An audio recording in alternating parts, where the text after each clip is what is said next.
And yeah, over 500 of the world's biggest companies have downloaded it within 48 hours, like Google, JP Morgan, SAP, Facebook, eBay. So I was like, wow, like there is an enormous opportunity.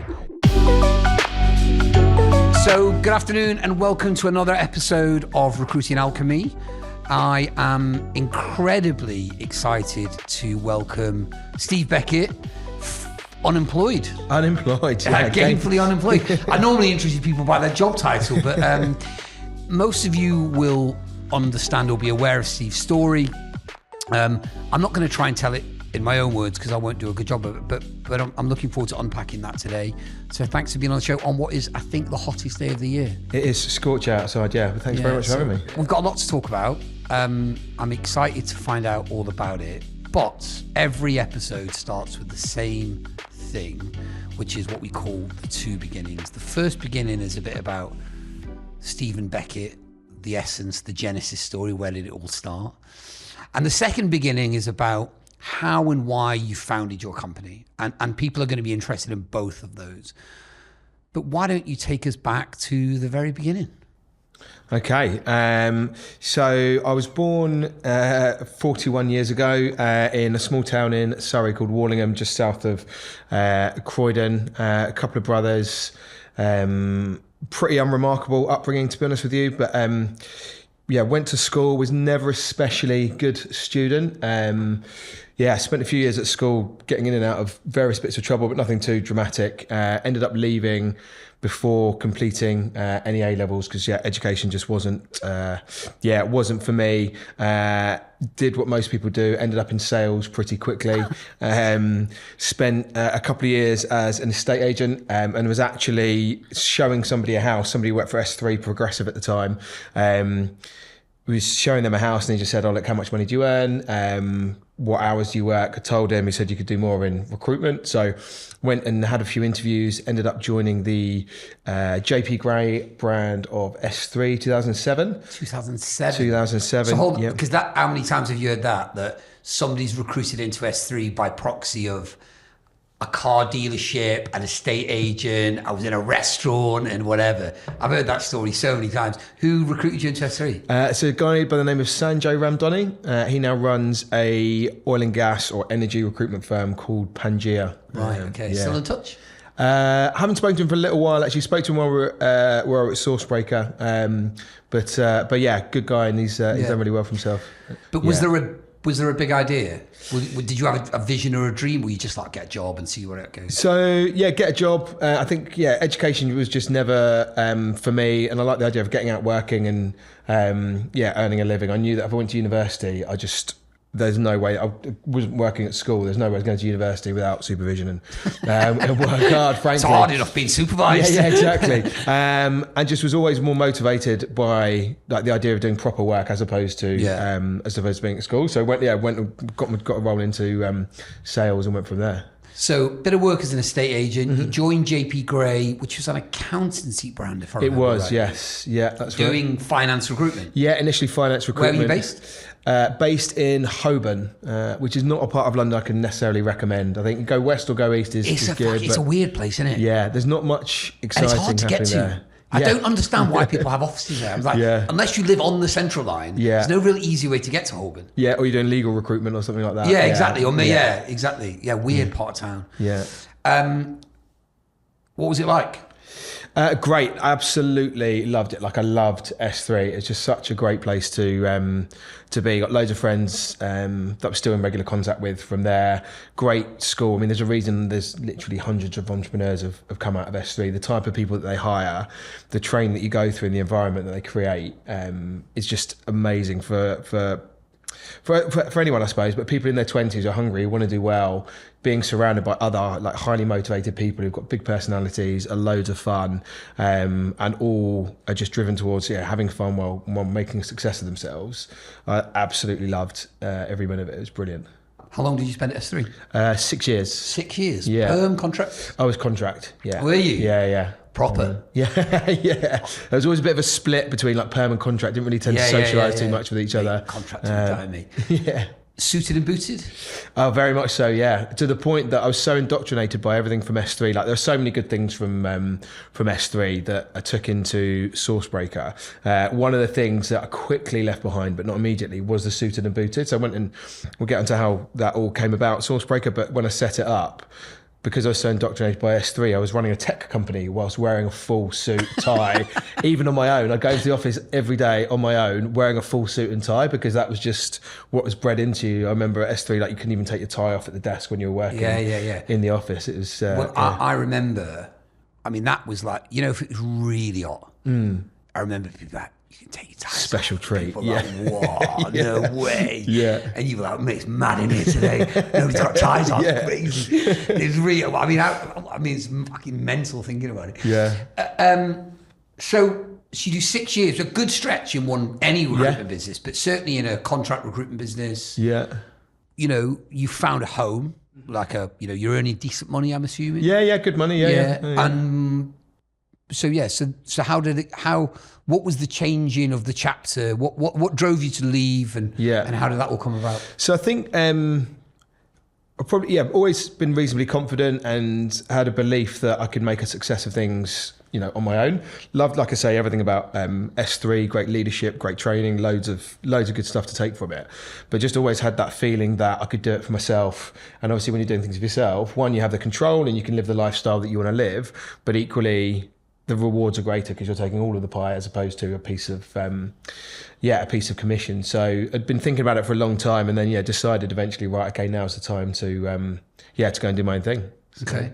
You leave. I'm assuming you're not loaded at this point. No, by no means. So have you got little nest egg? Have you got a little bunch of bit of money? So a little nest egg. So I'd spent the year previously saving like every single penny I could, because I knew that I was going to go and set up and do my own thing. Right. So it was very much like cut down on the socializing, like budgeting really strictly in terms of eating, everything like that, and we just saved as much as I could in the 12 months prior, on top of savings previously. And I bought a flat before. Unfortunately, like the timing of what happened with the property market is everything had got up like a good 20-30%. So I had extra equity in my flat as well. So sold that, used the money that I'd saved up to then start my own business. Do you remember the very first day of starting my own business? Yeah. I do, yes. I was sat in my flat in Croydon in the spare room, and just basically the old school S3, just getting on the phones, hammering the phones. Now, I don't think many people know this. I've heard this story before, but you didn't start SourceBreaker straight away, right? No. There was some twists and turns. Yeah. So tell us about. So tell us about that. Was it a recruitment business? Yeah. So initially the idea was to set up a contract IT recruitment company, essentially. I had a 6-month non-compete clause that I honoured, and then during that period I thought, well, how do I differentiate myself as a recruiter? Because obviously there's, as we all know, thousands of recruitment companies in the UK. What can I do to really differentiate myself? So I took a couple of IT qualifications in my market, which are like relatively basic ones, but so CCNA, which is a Cisco qualification on networking, and an MCP, which is a Microsoft certification, which is pretty basic for infrastructure. But just the idea was people would be more inclined to work with a recruiter that is actually qualified in the industry and understands it. So and was that the markets you were working, like infrastructure? That's it. That's what you'd done previously? Yeah, exactly that. So did that. Before you move on. Yeah. Like, do you think that's like, if there's a recruiter out there who works those markets, on reflection, do you think it was helpful? 100%, yeah, definitely. Because I started off doing the recruitment, and there was really good response from people when I was able to say to them, look, I'm qualified in your industry. And people were like, right, okay, wow, because they hadn't heard that before. That just wasn't really a thing. I think it's not really scalable. I think looking back, that's fine if you're a solo recruiter and you've got that personal drive and ambition to do that, fine. I think you can still be, obviously, I mean, there's loads of successful people who aren't qualified in the markets that they work in, but I think it definitely helps. But I just don't think that actually, if you want to grow to 50, 100 people, it's not you're going to get everybody doing it, and you're going to be turning away some exceptional salespeople who aren't technically minded to go and do a qualification. Not scalable, I don't think. So you set up a contract recruitment company, you got a few qualifications to give yourself a bit of A bit of bragging rights. Yeah, absolutely. Then what? And the other thing that I did as well during that period was I love, as you know, spreadsheets more than is healthy for any person. So set about creating a spreadsheet that enabled recruiters, so in-house recruiters with the idea at the time, to be able to build good quality searches without knowing how to build good quality searches. It was pretty basic, but it was essentially like a Boolean builder. So people would type in the word and it would create the structure around it for them. So the idea behind this was, again, and this was while I had 6 months non-compete, so there's nothing else I could be doing. So it's like, right, well, let's think about productive ways I can use this time to add value when I can get selling. So created this tool. The idea was give it to in-house recruiters. They would use this product. It would have my branding all over it. And then when they were unable to fill all the roles themselves, it's like, okay, right, well, let's use a recruiter that's given us some free value as opposed to, the thousands that are just knocking on the door. Because when it comes to winning those bigger accounts, a lot of the time, like your Skies or Barclays, people like that, it's such a long process to get into them. Like you don't call them up and typically get in, even if you've got candidates for specific roles, like it's a long slog. So that was just the idea, a couple of differentiators. And so with that product, once I got that built, I put it on the company website and then put a link on LinkedIn and just said, oh, look, on some recruiting groups, and just said, come to our website. It's a free tool you can download to help create searches. Didn't expect a huge amount instantly from it, but within 48 hours it had gone absolutely nuts. So over 500 of the world's biggest companies had downloaded this free spreadsheet you tool. Put it on a website and you stuck your email address in to download exactly, it. Yeah, it gives you details. And over 500 of the world's biggest companies had downloaded it within 48 hours. So like Google, JP Morgan, SAP, Facebook, eBay, Salesforce. Because you were getting the email addresses. Yeah, exactly. So I was like, wow, like there is an enormous opportunity here that's clearly not being serviced. And so just so I'm clear, talk to me like I'm a 5-year-old. Okay, always. What was the people that were downloading, what was it doing for how are they using it? Yeah. So recruiters, more often than not, are very good at engaging and communicating with people, but actually like writing technical searches. And obviously, there's millions of recruiters who are very good at writing searches, but there's an enormous proportion that aren't. And so it just helped make sure that they structured their searches in the right way. So they might be looking for a Java developer. There's loads of different ways you can say that. But if you get like one bracket or quotation or anything like that wrong in your Boolean search, then you potentially break your search and don't get the right results. So it would help people write better searches, but also save them time as well. So that was the value that I would get from it. And did it work? Because downloads are one thing, right? Yeah. Well, this is the thing, right? So 500 of them downloaded it.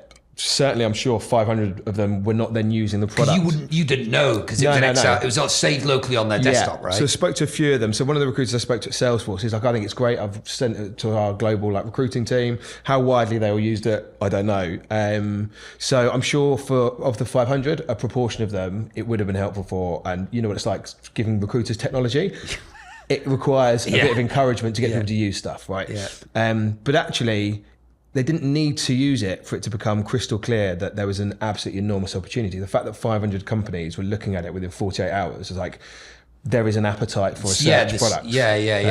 Some validation there, right? Absolutely, yeah. And so seeing that, I was like, wow, like there is, massive demand.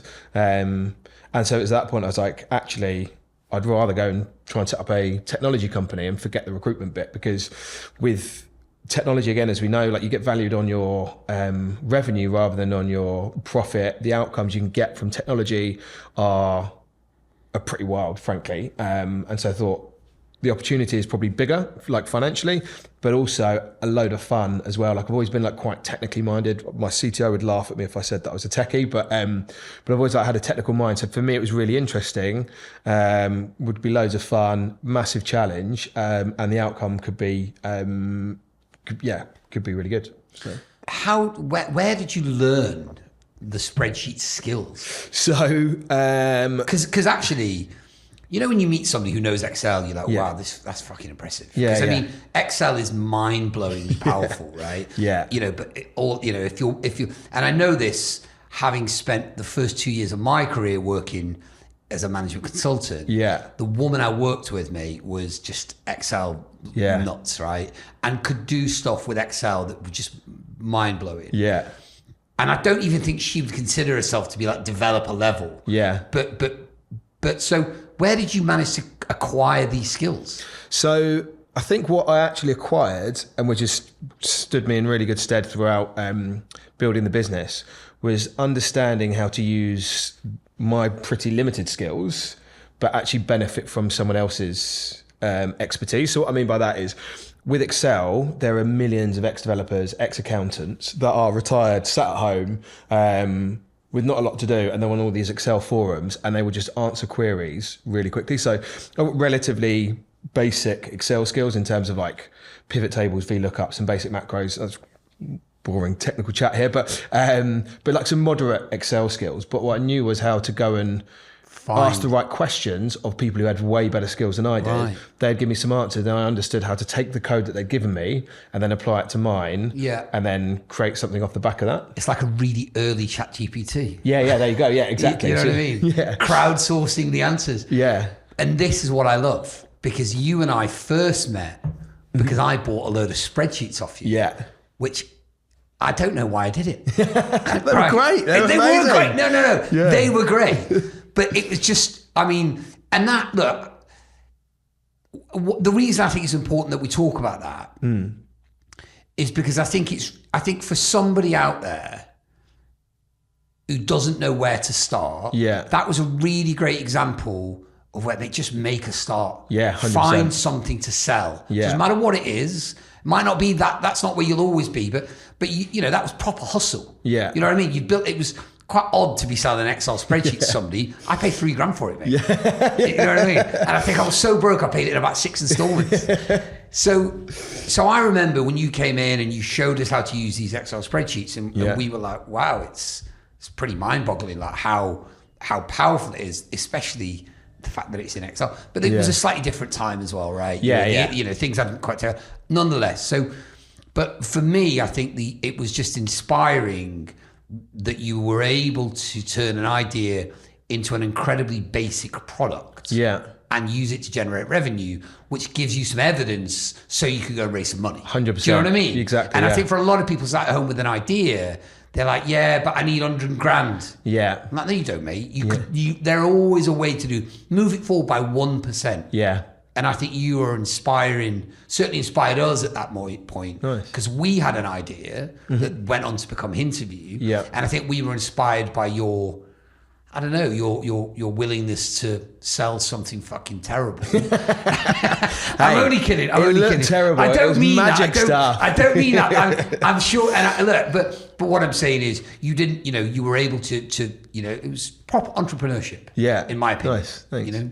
So take us forward. So the Excel spreadsheets are taking off. So the first spreadsheet, which was unbelievably basic, just opened my eyes to what was out there. Then I had no idea how to build a technology business. So I spoke to an old school friend of mine who was a software developer and just said, hey, look, I've seen how this has taken off and it's really basic. Do you fancy trying to build this on steroids into like a proper software product? And he was like, yeah, cool, let's go for it. So we set about doing that. That was obviously going to take ages. We didn't have a huge amount of cash, which is where the other spreadsheets came in. So then I started looking at, okay, right, how can I build other spreadsheet tools that will add value to recruiters that we can sell those in order to fund building the software? So that's where we had things like the market mapper, which even like probably 5-6 years down the line, we'd be pitching our fully fledged SaaS product. And people were like, have you still got that market mapper spreadsheet? From like literally, we're like, no, mate, we stopped selling spreadsheets like 5 years ago. Really want to buy that off you? I'm like, oh, yeah, so like, we don't have that anymore, unfortunately. But yeah, so we had like the market mapper.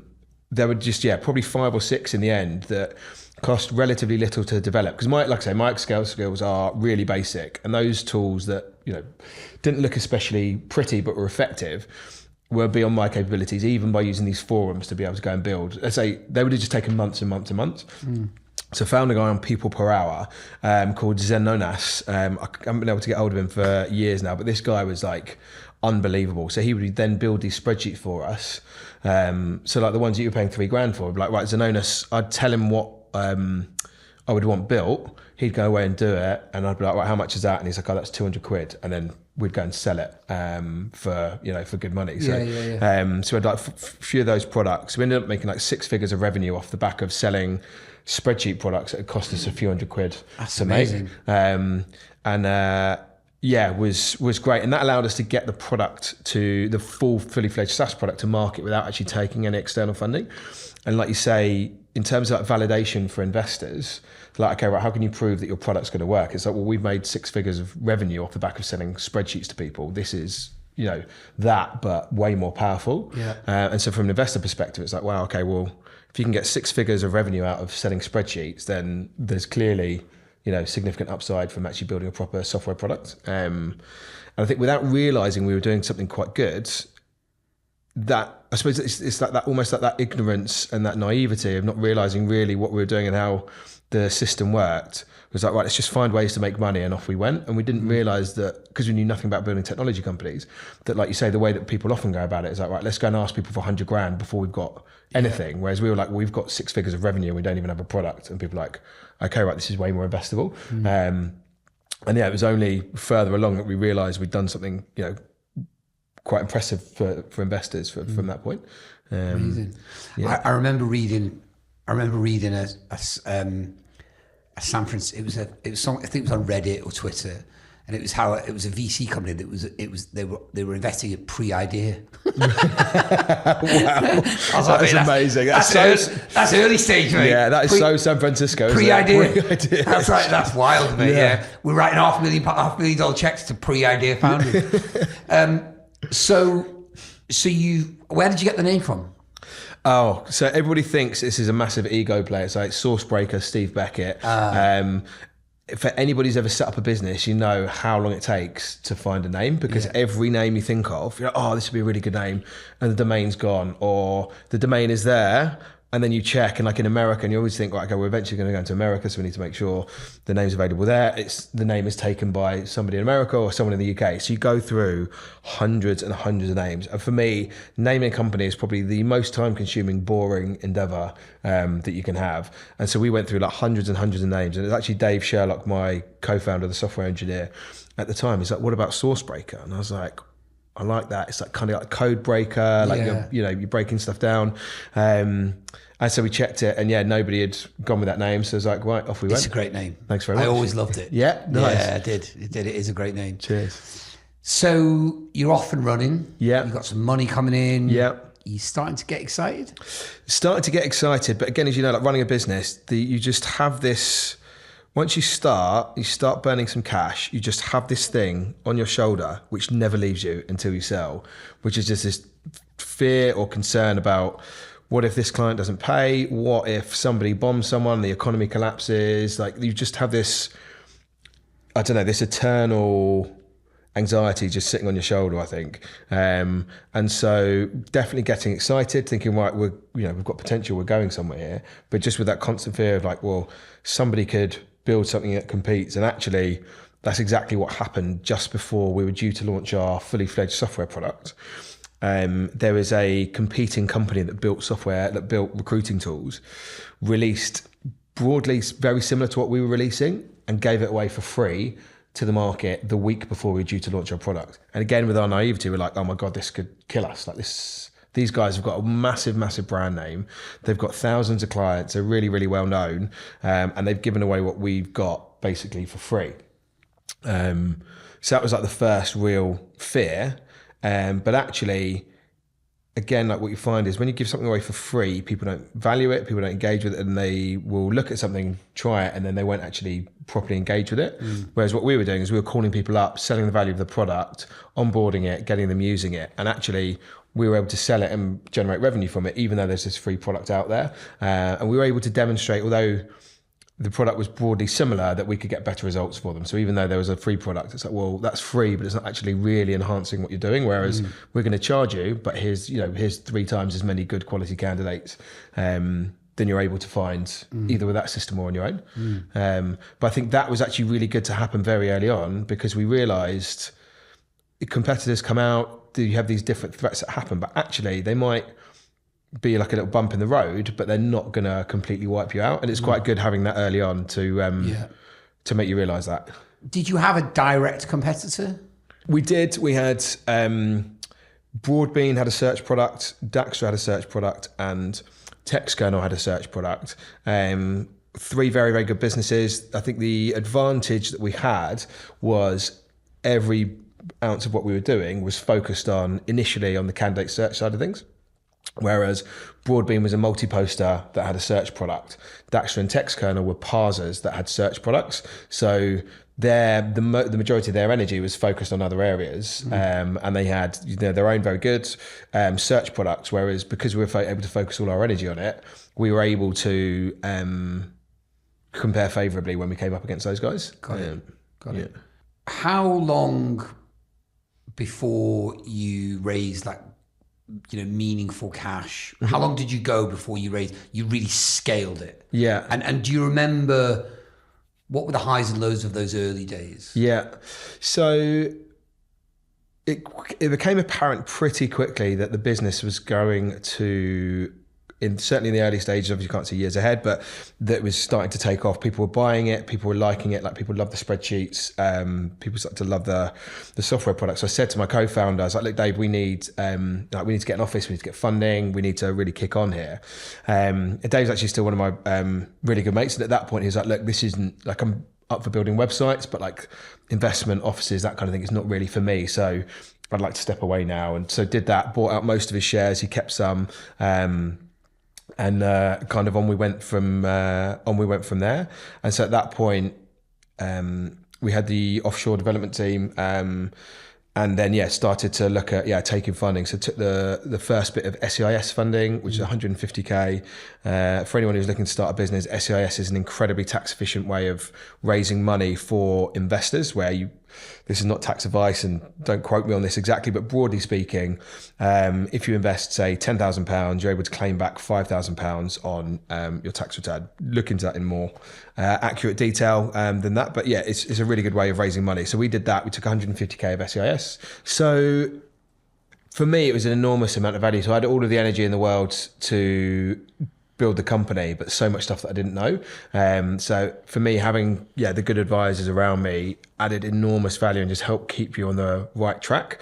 So we had, in the very early stages, Simon Campbell, Alex Farrell, and Ricky Thomas, all exceptionally helpful, probably particularly Alex Farrell, who helped me not to make some really bad decisions along the way, introduced loads of really useful people. And also relatively early on as well was Dean Kelly, who was incredibly useful as well in terms of his reach within the industry, his business acumen as well, and just the relentlessness that really was helped sort of inspire and motivate to try and emulate what he'd done as well. Because he got in really early. So he was he was in the first round of investors, as was Alex, Ricky, Nye Bidwell as well. And we helped steer the company along with the other guys. And again, just having no idea what was good and what wasn't, we were billing really well, bringing on customers, but I just had that natural feeling of nothing was ever good enough and needing to kick on. And our advisors and people around us were saying, "Oh, you guys are doing so well," but kind of didn't really. Probably should have listened to that a little bit more, but you kind of just think it's people trying to encourage you as opposed to the fact that things are going really well. We kicked on and hit like a big revenue milestone, $1 million of ARR within a year. And again, had no idea if that was good or not. Turns out that was, that was good. And then kicked on from there. It's mad, isn't it? How at no point, I remember we tripled our revenue one year, and at no point did I feel anything other than total dog shit. Right? Yeah, do you know what I mean? Mate, but it's only when you look 100%. back, you look back at the numbers, and you're like, that was a fucking great year. Yeah. But at no point during that year did I ever feel anything other than unbelievably stressed out about sales. But I also don't think that's a bad thing. Like a lot of people say, "Oh, do you celebrate this and do you celebrate that?" I'm like, you're kind of like not really, because you're constantly trying to push forward, do more deals, keep more customers, build new product. Like there's a million things to think about. And look, we both founded technology companies with remarkably different outcomes so far. Mate, there's plenty of time yet. Plenty of time. But I think one of the things is, and look, people, owning a tech company sounds great at dinner parties. Yeah. Right? Yeah. But for anyone listening who's working in recruitment, who thinks that they should start a tech company, I think one of the things they rarely realize is that they don't make any profit. Yeah. And therefore, founders are generally fucking broke. Yeah. Right? So true. Whereas recruitment businesses do make profit. They generate cash or whatever. Yeah. And so the reality is that for every Steve Beckitt who's had a Hollywood exit, if I can call it that, there's tons of people who either tried and failed, didn't get product market fit or whatever. But I always feel compelled. And look, the truth is, I had a moderately successful recruitment business before I started this. And I wouldn't change anything for the world, except I would have respected that business more. Do you know what I mean? Yeah. Like I had stars in my eyes about being the next Bill Gates. But part of that was I quite like the kudos of saying I had a technology company. Yeah. And as I've got older and learned a few things, the one thing that I would never take for granted again is that some people think their recruitment business is boring. I'm like, mate, boring's good. Yeah. Boring's good, mate. Boring makes great money. income. Do you know what I mean? Boring time. makes money. So you've got this kind of really successful business. You're everywhere, right? Everyone knows you, your brand. When do you start to think about like selling? Is it something that's always there? Was there a moment you remember you thought, had you had enough? Were you thinking it's good timing? What kind of factors are come into play about maybe it's time to think about an exit? So I think when you start, you're always thinking, especially if you're taking funding, because people are investing in you with the idea that eventually there's going to be an exit. It's not, people don't invest in tech companies to get dividends. It's, it's with a view to an exit. So I think when it started, we had a view of like, right, we're going to do this in X amount of years and get this amount out of it. Over time, that kind of evolves. And we've spoken about it before where there are some days where you think, well, I wouldn't sell for less than 100 million, and other days if someone offers you a Nando's and a packet of crisps, then you'll give them the keys to the to the castle. I think on the whole, it's like I'm really loving running the business and want to carry on and keep on growing the company. I think COVID was a real eye-opener, black swan event where you kind of like, oh wow, like something could happen completely out of your control that could just blow your business up overnight, and everything you've worked for could pretty much go to nothing. Either you go under or you run out of cash, and then you need investment. And realistically, investors are in it from a business perspective. So if you're in a desperate situation, you're running out of cash, then you're going to get investors out there. So yeah, we'll help you out. We'll fund your business, but we want basically all of it from you. So you can end up being a founder of the company with a couple of percent of it on a relative basic salary. And even if you do sell, you're not going to get the outcome you want because you've had to give your business up. And I think COVID really opened my eyes to that. We were fortunate where we had just closed a funding round in the February, and then COVID, I think, happened in March, I think, something like that. Wow. Whatever the dates were, about a month before it happened, the money landed in our bank. Had that not happened, we'd be telling a very different story. Because it would have been hard to raise in the immediate aftermath, right? Absolutely, yeah. I mean, maybe impossible. Maybe impossible, yeah. I mean, potentially our existing investors who would have had belief in the company and would be familiar with the management team and the company, and know that there's a good business there, would have put their hands in their pockets, but for a massive percentage of the company. So we might have got a few $100K, and they would have taken maybe over half the company potentially, because it's like, well, there's so much uncertainty. At that point when it just first happened, nobody knew if it was end of days, what it was. So I think, realizing then it's like in the matter of weeks, one way or another, the business could have, and do you think that was the moment where you thought, I'm going to start thinking about an exit?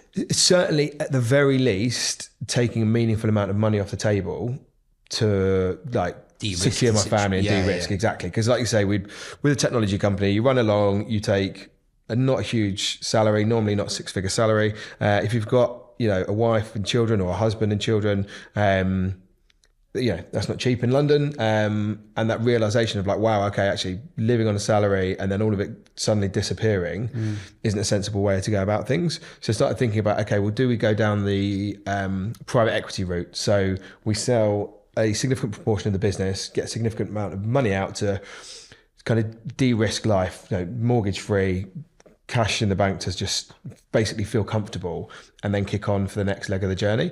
And that's what I really thought about after COVID, was I need to get something out here to, to make sure that don't end up with nothing. Yeah, exactly. But where we were through COVID is we flatlined through COVID. So we didn't go backwards, but we stood still burning cash. And we had private equity companies constantly, as happens to every technology company, private equity constantly in touch that we're interested in your business, blah, blah, blah. But with 0% growth and 25% losses, you're not going to get a meaningful multiple out of the business. So we had people pushing us saying, like, come on, we want to invest now. But we had in the pipeline loads of big enterprise businesses that we were very confident were going to sign up, people like Adecco, Hayes, and a load of these others. So as much as we'd flatlined, we knew that we were about to really take off.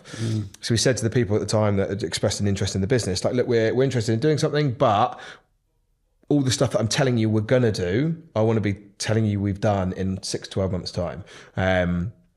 So we waited, we engaged with a corporate finance company and looked to, do a private equity investment. I can't remember the exact dates, but a while after COVID, and once we'd taken advantage of the uptick back in the market and bringing on some of the big enterprise businesses. So that's what we did, enter the process. Yeah. So you're thinking about a deal. Yeah. In fact, you've gone beyond thinking. You've now appointed somebody to try and sell the company, right? So so we were looking at maybe either a majority deal or minority deal with private equity. So again, what that means is a majority deal is someone's buying over 50% of your company. They then own your company, and could fire you if they so choose. Absolutely, and can fire you. And you then are an employee of your own company, but you're taking some money off the table. So you're taking that money, but then you give up the real control of your business. So then you become essentially an employee of the private equity company. And that happens in 2 ways, majority or minority, which is how it sounds. So they take more than half or less than half of your business. Got it. Yeah. And you were unclear at this stage which way you might go and what, just trying to assess your options. Yeah, exactly. So we felt there's still massive potential in the business. So we're post-COVID now. So the market is, everybody in recruitment's flying, and we're kind of piggybacking that as well. So growth's really good. Business is good. We started to win in enterprise, which for a technology company is critical for private equity companies, because your churn rate, which is a key metric for technology companies, one is how fast you're growing and what your revenue is, but the other is how well do you keep hold of your clients. In any industry, SME businesses churn way higher because they more likely to be unable to pay their bills, more likely to make snap decisions to get rid of products. There's just loads of reasons why smaller companies churn and bigger companies last longer. So we'd started to win these bigger companies, so we knew that there was increasing value in the business. We're in the process with private equity to de-risk, essentially. Got it. And then who sets the price? How does that work? So do you say to the private, you say, I want to get X, and they manage your expectations? So you work with the corporate finance company. So corporate finance company spends every single day helping companies to buy and sell other businesses, essentially.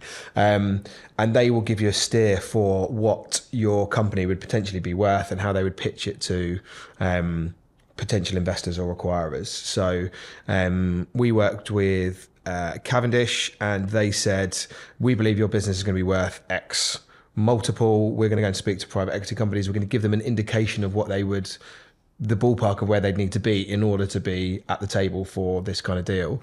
And then the private equity company, you meet with them, they will then essentially grill your model, look at what your plans are, and then if they think that they're interested in the business, they'll then look to make an offer to the corporate finance company, and so everybody then has to make offers by a certain date, and then the corporate finance company will then go back to those bidders and see if there's any room to maneuver. And can you taste it at this point? At that point, when you start speaking to people and you can feel that there's real interest there, you start to think, well, okay, this could happen, but equally I'd say more you don't think it's going to happen, because it's like, because you've been in recruitment, so unimaginable. You've been in recruitment for so long. Yeah, exactly. You see droppers left, right, and centre. Yeah, but it's like it's unfathomable the amount of money you're going to get. Amount of money that you're kind of selling for. And the thing is, I suppose, different to recruitment. Like you look at some of the top recruitment companies out there that would look to be selling their businesses. Like typically in recruitment, you're looking at a couple of million of EBIT before you're selling. Tech, you're normally looking at your annualized recurring revenue when you sell. But a recruitment company that's looking to sell that's a couple of million of EBIT has probably been north of $1 million of EBIT for a good few years. Now is at 2 million of EBIT. So founders in recruitment companies that are looking to sell are probably reasonable millionaires at that point anyway, accustomed to a lifestyle of, earning at least 6 figures a year and making good money. And so I suppose it's probably more fathomable, more believable for them. Whereas as a tech founder, you're not really making any money on the way through. And so you kind of like not made any money. And then all of a sudden it's like you're going to make X amount of life-changing money just overnight. It's hard to really imagine. To me, it's just like, this can't happen. Like this is just like, it's just, yeah. So it does, well, for me, it definitely grounded me in terms of my thinking, because it's like, it's just almost too good to be true. It's crazy, really, isn't it? Yeah. Do you, people, was it, were you pulling all-nighters to get the deal done? 100%, yeah. It was, it's so intense. I can't say it was as bad for me as it was for Anne, our CFO, Adam, the CRO as well, Jack, the CTO. It was intense for them, and more so than anybody. I feel for Anne because she joined as like a fractional CFO and just got dragged more and more and more in until she was doing like 70-hour weeks, getting us ready for this deal. So for Anne, it would have been the most stressful, I would say. But yeah, it is intense, but because it's a kind of a binary thing almost, in terms of it happens and you get this incredible outcome. It doesn't happen, you're kind of back to square one. Everyone's got to pick themselves up again and carry on and go again. And I think that brings with it a lot of stress and pressure, because I think if you're at a point where you're looking to sell, whenever I hear a founder says, I'm ready to sell, you kind of know they've been through quite a lot of pain to be saying those words, because if they're still like absolutely loving it and having the best possible time, they're not looking to sell. So whenever somebody says, I'm ready to sell, you're kind of like, okay, right, it's almost like you're saying they need to sell. And you kind of reach that point, it's like, well, I kind of need to sell now. And when you reach that point, if it then doesn't happen, I can imagine it would have been pretty devastating to be like, shit, right, okay, I needed to sell and now I can't. Do you miss the cut and thrust of like being in the mix? 100%, yeah. When I think about that last year at SourceBreaker before we sold, where we were growing really well, we had a great team, we had our office on the South Bank that we were filling up. Like, it was a lovely space. I loved it there. I really loved the team at SourceBreaker. In contact with loads of them still. See some socially as well. Like, they would, just great to be around. Like, it wasn't a case of being around your team because they work for you and you need to be around them. It's like they're people I genuinely enjoyed being around. Yeah. So you're working on a product that you love in an industry that you love with people that are great. You have a huge amount of time for them. And things are going great and you're growing really well.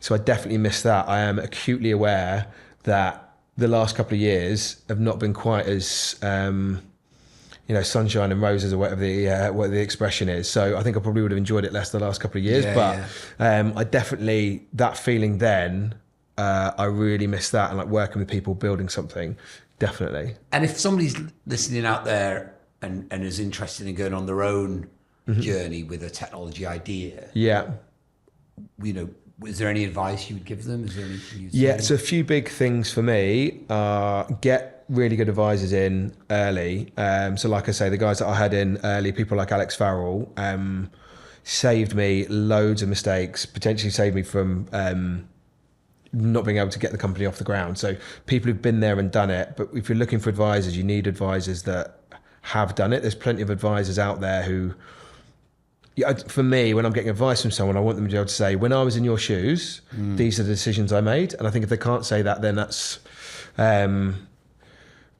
for me not necessarily the right kind of advisor. So get somebody who can advise you. I think you do have to work relentlessly. I know the whole like work-life balance thing. Like I don't know. I think it's the whole. You kind of need to make sacrifices if you want to make the maximal success. Your chance of making a success of a software company, frankly, are extremely low. So you have to go at it very, very hard, I think, to make it a success. But I think the big thing is, for me, is take the risk with like the caveat of like, if you're mortgaged up to the eyeballs, you've got 3 kids, and it's a proper moonshot, then it's harder to do that. I didn't have kids or anything like that when I started SourceBreaker, so it was easy to take that risk. It was only really losing my own money, which has really been fine. But I think, take the risk within reason, work relentlessly hard and get good advisors who can still help steer you in the right direction. What's been your most extravagant purchase? Oh God. Too many to count. I mean, it's... You bought some nice cars, right? I did, yeah. That's probably a bit of advice I'd say to anybody on the way out is slow down your purchases afterwards. Because a lot of the extravagant purchases that I made have now been sold or in the process. But maybe you just got to get it out your system, right? 100%. Like I've got no regrets either. Like for me, it's like at that point in time, that's what I wanted to do, and I did it. And I've had a lot of fun with some of the extravagant purchases, but a lot of them are up for sale now, or will be soon. But I think probably the most extravagant was the house in Spain and then that renovation project. And that house is now sold. But was like, I loved that. That was amazing. I've had a great couple of years going over to Spain quite a lot and having fun at the house. But that is probably the most extravagant. And then cars and stuff. Didn't need... You need one person needs one car, I would say. You've